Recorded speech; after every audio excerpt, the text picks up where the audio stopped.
సిద్దిపేట జిల్లా దుబ్బాక క్యాంపు కార్యాలయంలో గణతంత్ర దినోత్సవ వేడుకలను ఘనంగా నిర్వహించారు. ఎమ్మెల్యే కొత్త ప్రభాకర్ రెడ్డి జాతీయ జెండాను ఆవిష్కరించి వందనం సమర్పించారు.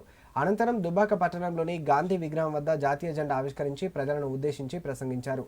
14 సంవత్సరాలు కొట్లాడి సాధించుకున్న తెలంగాణను అభివృద్ధి దిశగా నడిపించడానికి ప్రతి ఒక్కరి భాగస్వామ్యం కావాలన్నారు. ప్రత్యేక తెలంగాణ రాష్ట్రం ఏర్పడ్డాక మాజీ ముఖ్యమంత్రి కేసీఆర్ రాష్ట్ర అభివృద్ధికి ఎంతో కృషి చేశారన్నారు. మనం కూడా మన గ్రామాలను మన వాడలను అభివృద్ధికి కృషి చేయాలన్నారు. పల్లెలు పరిశుభ్రంగా ఉండి పాడి పంటలతో కలకలలాడిన నాడే తెలంగాణకు ప్రత్యేక గుర్తింపు వస్తుందన్నారు.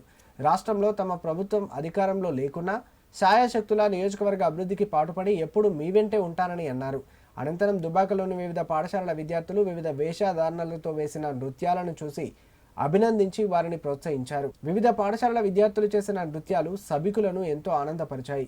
కార్యక్రమంలో మున్సిపల్ చైర్పర్సన్ గన్న వనిత భూమిరెడ్డి, కమిషనర్ రమేష్ కుమార్లతో పాటు నాయకులు రవీందర్ రెడ్డి, కొత్త కిషన్ రెడ్డి, గుండెలి ఎల్లారెడ్డి, కౌన్సిలర్లు ఆశ యాదగిరి, ఆశ స్వామి, దేవుని లలిత, వివిధ పాఠశాలల ఉపాధ్యాయులు, విద్యార్థులు, ప్రజలు అధిక సంఖ్యలో పాల్గొన్నారు.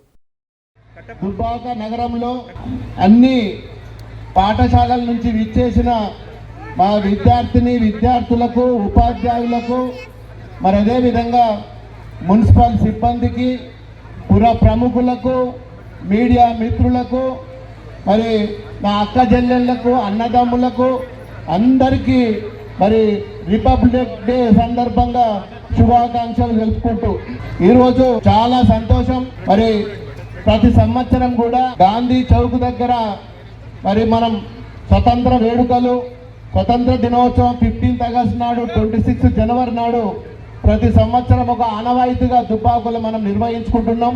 మరి దానికి ఇంత పెద్ద ఎత్తున విచ్చేసిన మరి అందరికి కూడా మరి రిపబ్లిక్ డే శుభాకాంక్షలు.